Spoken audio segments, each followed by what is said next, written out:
Good afternoon, YouTube. Mail Always Yours page. Coming to you live on YouTube.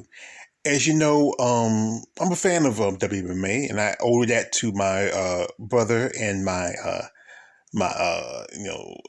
a great man, one Mr. Cote Shelton Harrison, I get correct, and he really got me into the sport of MMA. I watch MMA, I watched it, but I really got more into the women because the fact is the women need support.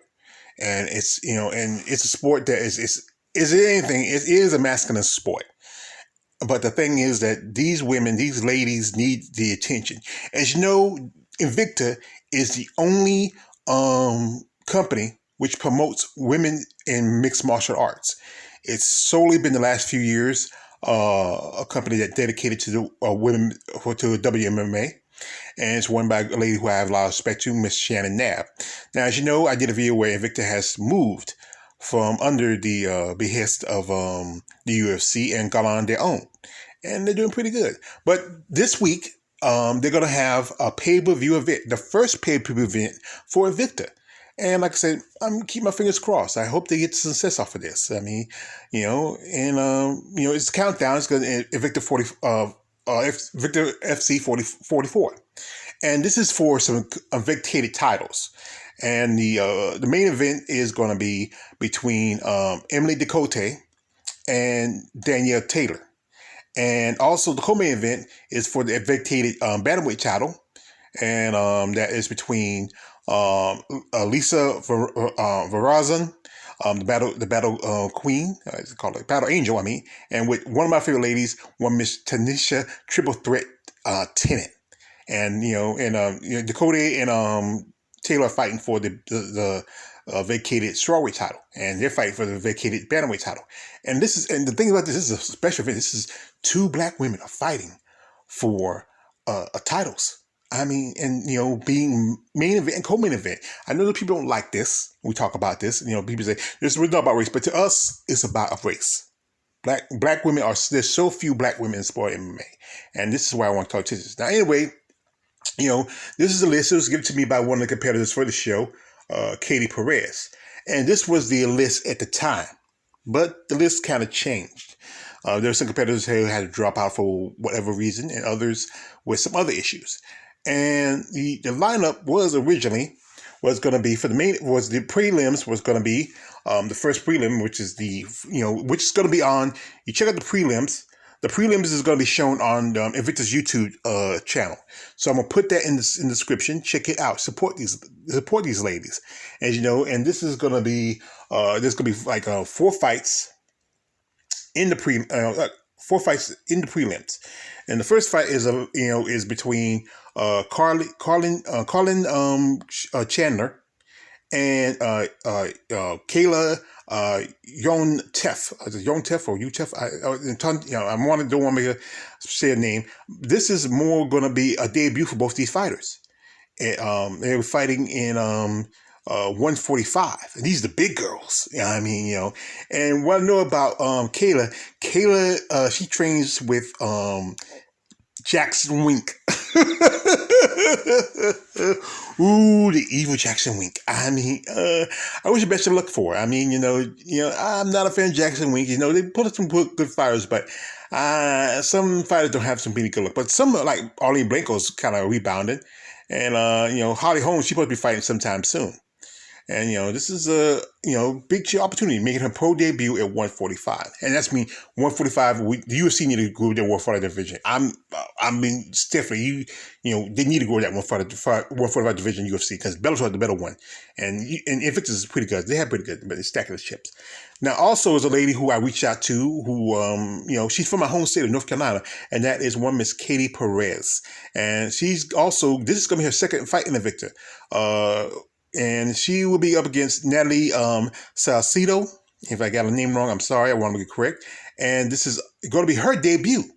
And they'll be fighting 105, which is the atomweight division. And I think the atomweight division needs a lot of attention. These women, the smaller women, they fight hard. You may not see a lot of knockouts, but they go hard.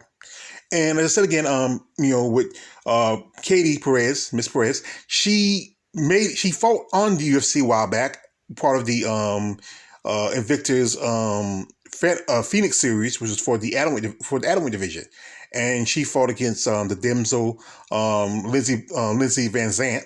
But she lost that fight. But I reached out to her afterwards, and hoping we might do an interview later. She's the one sending me the information about the list, and we appreciate that. And like I said, she's from my home state, and it'd be great to have a interview with somebody from my backyard in North Carolina. And like I said, Natalie, this will be her pro debut, and people need to give opportunities. I think depending on how this fight goes, there's a good reason to open up the 105 division in UFC. Listen up here, Dana White, you bald headed. No, never mind. Now next up is Katie Saul, and she originally was supposed to go up against opponent in also in 105.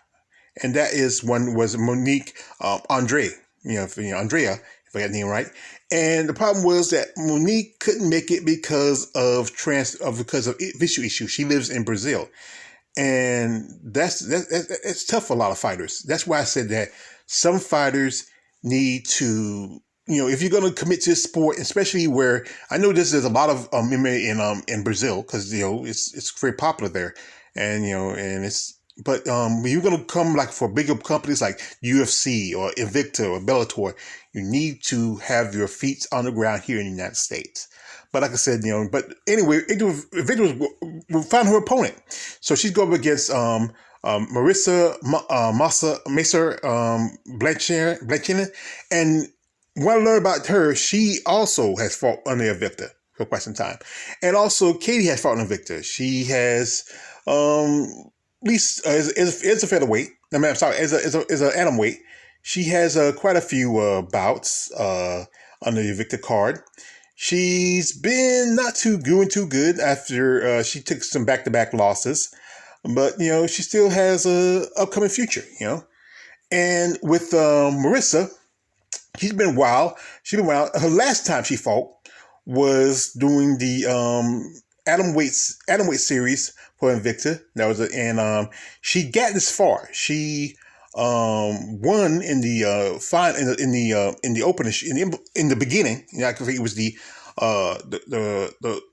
first of the series, but then she lost to Jessica Debone in the semifinals. But she still has a future. I mean, she's been pretty good. Invicta is a great place for up and coming fighters, and I think she has a future with Invicta. Now, also on this card is another fight, which is fighting for 125, which is flyweight, and that is Carolyn. Can't say right. I want to be sure. Caitlin Samsons and Hella Parata, and these ladies have been they've been Invicta for quite some time, both fighting at 125. With like I say with Catlin, it's Carolyn. Catlin is, I want to get the name right. I'm sorry, but she has fought one of my favorite fighters, and that was Chantel Cote. She hands Chantel her first defeat, and and that was just like it's just so But she's been doing pretty good. But she has taken a loss some time ago, and this is gonna be her. I think it's gonna be like her. Probably her. She's been Invicta ever since. I mean, this is going to be like her fifth fight on Invicta. And, and Hella Parata, and you know anything about her, she has fought for Invicta before. But she's been the last, year or so, a couple of years now, she's been fighting at Bare Knuckle Fighting Championship, where she's been doing good. I mean, she's been winning. I mean, she has stack up some chicks there. But, you always want to come back home. Her last fight in Invicta, she lost, and that was early this year. And now this is gonna be her. I think maybe probably her third or probably the fourth, fifth fight with the Invicta. But this is good. I mean, but bare knuckle fighting is tough. But to jump back before between MMA and that, I gotta give a lot of respect to Helen. Now here we have is Serena De Jesus versus Lauren Mueller. Now, you might recognize Mueller because she used to fight in the UFC. But originally she supposed to have fought another opponent that was because that opponent had dropped out. That was Monica Falco. And Miss Falco had to drop out it was some unknown reason, no real reason given. With this virus going on, it could be a virus, could have been injury. It's just a lot of stuff's going on right now, and a lot of fights have been canceled because of that. Between the virus and injury and stuff, much is going on. But anyway, as I said again, Laura Mueller, if you know, she was fighting. And she was fighting at the UFC for some time. She fought at 125. This is part of the main event. And she's part of the main event with Serena de Jesus. And Lauren, her last fight she lost, a while back. She was pretty much on not too much of a good streak for a while. But now I think she had been in action for quite some time, been like almost 2 years since her last loss against JJ Ulrich. And her opponent, Serena de Jesus, she has been fighting for Invicta for some time. She has a couple of good wins. She even fought 7 years ago Tanisha Tennant, and she fought at 135, but now she's fighting at 125. So I'm gonna say best of luck for these ladies, and I hope they're doing good because this is part of the main event. They're part of the main event. Now another fight on the main event card is Jody Escobar versus Kelly D'Angelo. Now, if you might be familiar with the name Kelly D'Angelo, I mentioned before. Kelly fought against a lady who I'm a fan of, who I want to support. Also one Miss Lovett Patrick Young. And I want to wish to my sister Lovett, I hope she's doing well and getting better. And Kelly got knocked out by Lovett. But for some reason, she dropped out of maybe an injury or with the virus going around. That's a possibility. And she's changed opponent. She'll be facing Liz Tracy. And so that's a new opponent. And as you know, Jody, she also at a time she fought on UFC. And there's quite a few ladies on this list that fought for the UFC. Jody fought at the strawweight division. And the strawweight division is probably the crown jewel at the UFC. She didn't have too much of a great UFC career. She only had one win. And after a while, she was just, no wins. She was 0-0. She was 0-4. And then she got cut. Her last fight was against Hannah Cyphers, and that was back in 2019. So this is her return to Invicta after not competing for almost 2 years. So, And Liz Tracy, she's been in the game for quite some time. She's her record is 6-6, which is, people say that's not that good, but hey, you got to think about the competitor she had to face. And she is gonna, she fought like people like a person in my favor for her family is we say KGB Lee, but I call it KKK Lee, and they fought in 125. And it was not a good turnout for Liz. She lost to KGB. She also fought the likes of Deanne Bennett, Victoria Leonardo, several fighters who are in the UFC, and even she did some grappling tournaments where she faced off and she beat Jillian Robinson, who's supposed to be a good grappler. But now she's going to be fighting in another UFC event, Invicta event. Now this fight was supposed to be set up. It was between Sandra Brogan Walker and I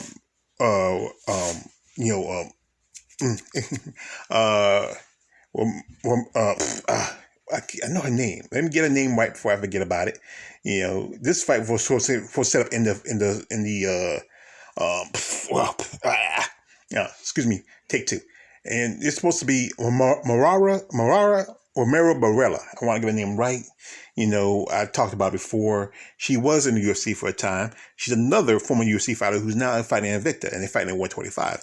And Sandra Brogan Walker has been in there for quite some time.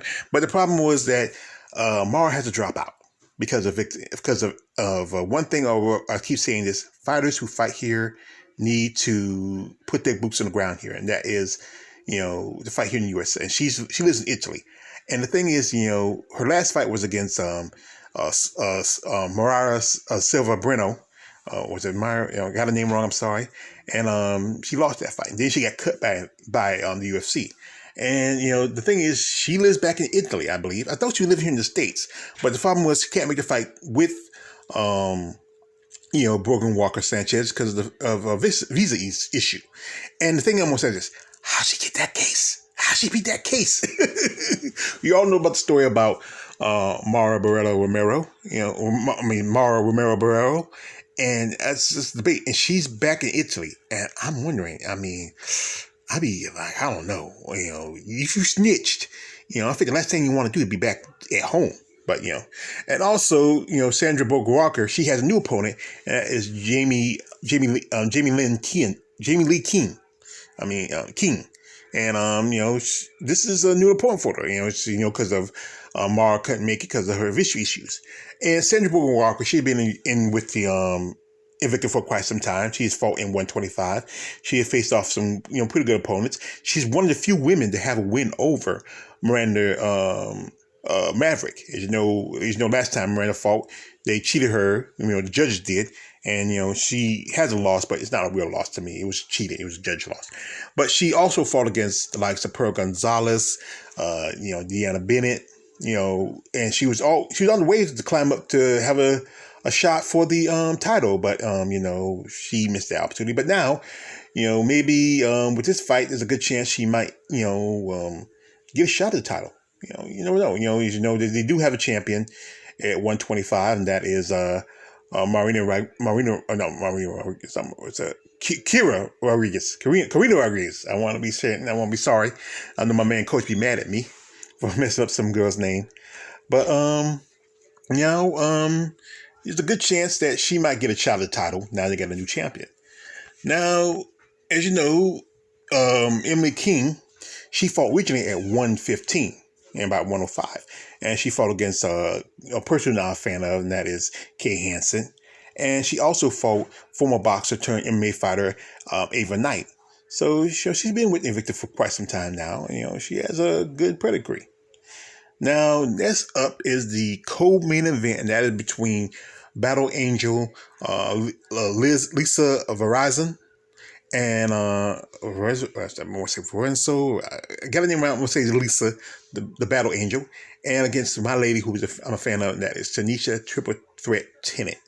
And this is going to be a great fight for Nisha because a while back, it's been 2 years since she won the Invicta series for the bantamweight division, and she should have been champion a long time ago.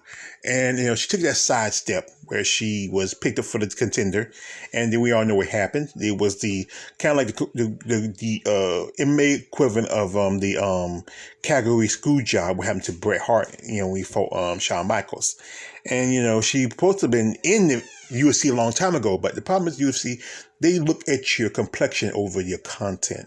And like I said, I'm a fan of Tanisha Tennant, and we've been at CS Combat Sports and in the Lions Den, women's mixed martial arts community. We've been wanting to push her to be opportunity to compete in UFC because UFC needs some new blood, and I think Tanisha would be the perfect person for it. Her one of her friends and thank you. Erin Blanchfield is in UFC, and she's fighting at 135. And I think it's unfair, but we all know what it's about. But we have the next person we're going to talk about is, the Battle Queen herself, Battle Angel, and she's been Invicta for quite some time. She has fought at 135, and she's fought for the bantamweight title before. She went against Julia Stolienko, and her and Julio, I want to say the name right. They fought in one of the most bloody mixed martial arts fight in a women's division ever seen. It was bloody, but she lost by a split decision. It was a unanimous decision, but it was a war. I've seen the video, blood everywhere. Her face is split open. And after that, what happened? Julia Stolienko goes get picked up by the UFC and fights at 135, but she's a natural 145er. Now, we all know the main event of this is between Emily Cote and one Miss Danielle Taylor. Now, if you know anything about it, Danielle Taylor was originally with UFC, and she fought there for quite some time. She's from Chicago, and she's also, I think, sheriff's deputy, or I think she's sheriff's deputy. And Danielle, she fought with the UFC for quite some time. She had a 2-fight. She was on a 2-fight losing streak when she got cut, as she fought the former strawweight champion in the division, Weili Zhang. And then that's funny. Like, I remember I just mentioned how one fighter, Jody Escobar, was on a 4-fight losing streak. And I think Laura Mueller was on a 3-fight losing streak. But she was only on a 2-fight losing streak. And there's fighters like Tisha Tennant. I mean, not Tisha Tennant. Tisha Torres and Holly Holmes were on a complete losing streak, but she was only on 2 and she gets cut. That's why I'm saying it's more about the content of the fighter, but not it's more about the complexity of the fighter, but not the content of the fighter. And she also fought against Montserrat Canero Ruiz, and she beat her in a fight. And I don't know how Montserrat gets shot to the strawweight title over Danielle. I don't know. I think it had to be in the records, And here, Emily Cote, who's been with Invicta for quite some time, she has fought for the strawweight title. She fought against she fought against several people. She took a couple of hits, but she fought against Matara, as you know, and she lost that fight by split decision. And then Matara got picked up by the UFC. And, she was going to fight against Montserrat or Conejo, but that fight was drawn because there was I think it was in either Emily's camp or was it Montserrat's camp where somebody tested positive for COVID. So, I hate saying that word, it just slipped out. But, that fight was canceled because of that. And she missed the opportunity to fight for the vacated strawweight title. So now she has opportunity. And here's what I'm about to say this. History is going to be made on Friday night, where we have 2 black women fighting for 2 different divisions for a title. And this is a great thing. I mean, it's a beautiful thing. And I talked with some women who are, my sisters of MMA, and I like to see more of our sisters get opportunities. It's a hard thing to be a competitive black woman in a sport like MMA, especially a white male dominated sport with the white male fan base. And, and women like Tanisha and Danielle should have more opportunities. And like I said again, it should be more about their content, but not their complexion. But the problem is, we can't help but you can't change the mind of people when they have a ideology, But like I said, I want to wish both of my sisters the best of luck. I hope they win their fights. I hope they gain their titles, because this is something history needs to be made right now. So anyway, as I said again, the event's going to be on, it's going to be on pay-per-view, live on Fiat, I think it believes, of a fight, whatever it's called is. It's going to cost, you want to pay for it, that's cool. If you don't, hey, that's all right. But like I said again, the prelims are going to be free on YouTube. And I'll say support these ladies. Support Invicta. I mean, it's a great place. It's a great opportunity. I know they're no longer at the behest of the UFC. But like I said, Tanisha and Danielle should have the opportunity to come back. I know they're not going to bring back Danielle, because the only person that had a return to the UFC after they got dropped was Angela Hill. And that was after she won her strawweight title. But, sometimes that was saying lightning never strikes twice. But maybe with Tanisha, I hope when she wins this title, you should give her a call, because they did do her a disjustice in that fight against Danielle Wolf. Anyway, like I said, I'm gonna put the information in the description. Check it out. Support WMMA. Like I said, I do my channel. I do a lot more for WMMA, because the fact is, it needs more attention. It gets put aside by people because it's women fighting. But these women, they fight with their hearts. They really do, and I want to support them. And this man always George Page. Don't subscribe. I'm out.